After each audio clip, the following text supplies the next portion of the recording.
They told you, we will bleed you with 1,000 cuts. They are working for their agenda. What the hell is your agenda? Spell it out to yourself and act upon that.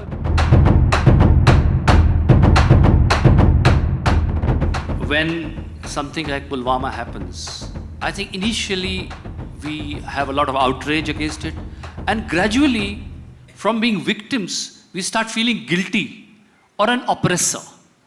And a lot of complexities come in, and it seems a very fuzzy view after that, and a nation feels very confused what should be their reaction to terror. Say, the problem is right now, you're referring to, we're taking Pulwama as an example, you're calling this terror. But I want you to understand this. This is a planned agenda. This is not terror as far as they are concerned. They are trying to fulfill their goals in a very planned way. They did not even keep it a secret. They told you, we will bleed you with 1,000 cuts. So it is not terror, it is an agenda that they're fulfilling. They're doing what they believe is the right thing to do. Because if somebody is willing to die for something, obviously they believe strongly enough to die for it. So they're doing what they believe is the right thing to do.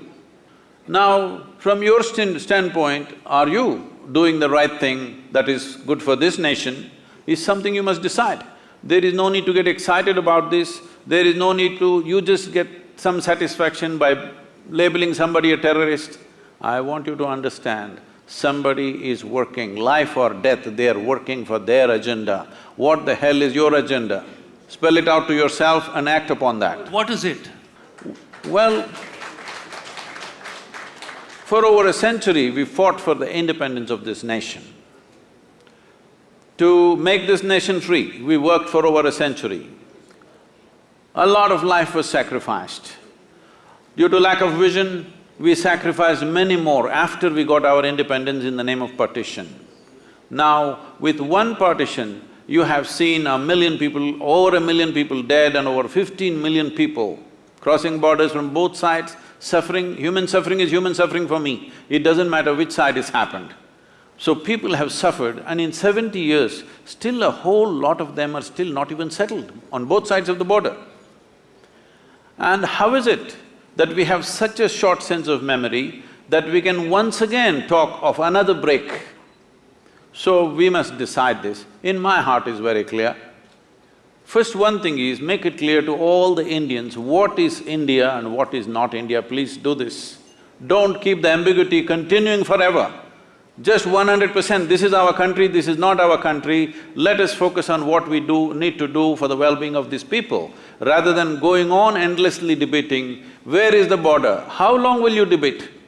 2 generations of people are gone after independence and still you're debating the same thing. This is the time. If nation's consciousness is somehow awakened because of a shocking incident, please make up your mind now and work for that goal, because the sovereignty of the nation is important. For me, within my heart, well, it would be fantastic if we lived here as global citizens and we're capable of embracing each other and living here wonderfully, that would be fantastic. But we have not come there. Still, nation is the largest human entity you can address. If you want to address human well-being, you can only address it as a nation. You cannot address it as a globe. We don't have the mechanics to do such a thing.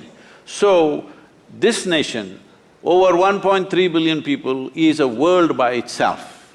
So if we want to take these people towards fulfillment of their lives in this generation, the most important thing is we decide in terms of geography what is our nation, what is not our nation, and what do we stand for this.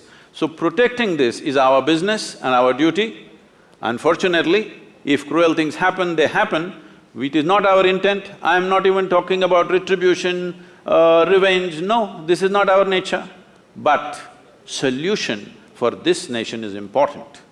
That people of this nation can prosper is an important duty that the leaders of this nation owe to every citizen in this country. For that, it is very important that our borders are quiet, because the service and sacrifice of our soldiers is the basis. It is upon that foundation that you write your poetry, I do my spirituality, he does his yoga, somebody does his business. For all this, the basic foundation is the stable situation in the country. If we don't create that, we are failing in our fundamental duty, we are not being peaceful, we are just being naive.